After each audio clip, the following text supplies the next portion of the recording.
Miarabantsika tsy irery avy-indray tonga eto amin'ny fandraisana ny mofinaina isika amin'ity alarobia fa 7 volana novambra ity. Misaotra anao izay manaraka tsy tapaka ny fandraisan'ny ten'Andriamanitra eto ary mirary soa indrindra ho anao ity maraina ity mba azo hery, azo aim-pana indrindrandrindra entina miatrika ny tontolo andro. Alohan'ny hidirantsika ny amin'ny mofinaina io dia hivavaka isika. Ny Tomban'Andriamanitra mbola vempisaoranao izahay ny amin'ny tombonandro izay omenao anay io. Misaotra ihany koa ny amin'ny rahalahy sy anabavy izay mihaino fandarana izao. Mangavy ianao izay mba hamangy ny ankohonanay tsirairay avy hanome hery anay amin'izao maraina izao. Anaran'i Jesosy, amen. Teny mofinainantsika androany dia manao aparitao ny fahazavana.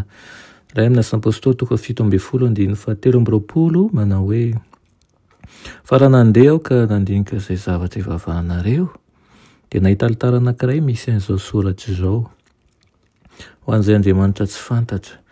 Koa izay ivavahanareo kanefa tsy fantatrareo dia izany nodoriko aminareo. Amen.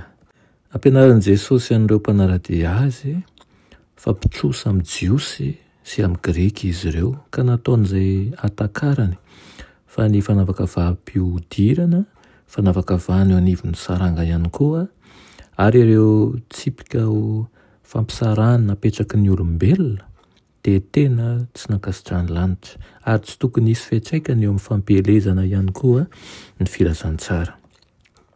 Ireo mpianatry Kristy dia tsy tokony hanisy fanavahana eo amin'ny namany sy ny fahavalony fa tokony ho raisina ho toy ny namany izay mila ny fanampiny ny olona tsirairay ary tokony ho raisina ho toy ny sahan'asa n'izao tontolo izao ka hiezaka izy hamonjy ny very.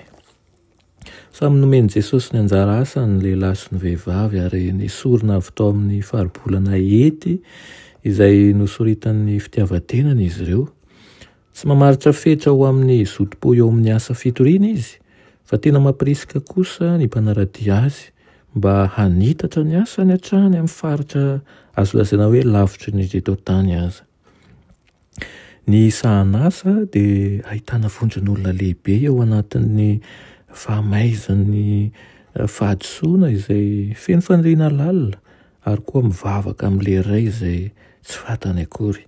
Ilain'izy ireo ny mandre ny feon'ireo mpiara-miasa amin'Andriamanitra. Ilaza aminy tahaka an'izay nolazain'i Paoly tamin'ny Ateniana hoe: koa izay ivavahanareo kanefa tsy fantatrareo dia izany nodoriko aminareo. Tokony ho mpiasa mahatoky eo amin'ny sahampitsinjana lehibe ireo membra ny Fiangonan'i Kristy.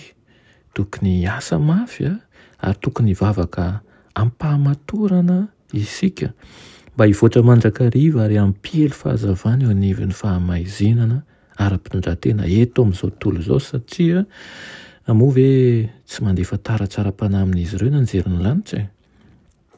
Rahalahy sy anabavy isany tokony ho feno fanantenantsika amin'ireo olona ireo, mahafantatra fa tsy miankina amin'ny fahaizan'ny olombelona na amin'ny hoeti manana voafetra fa amin'ny fanampiana izay nampianantenan'Andriamanitra antsika amin'ny asan'ny anjely izay nianiana ihany koa ny hanokatra ny lalana eo anoloanantsika.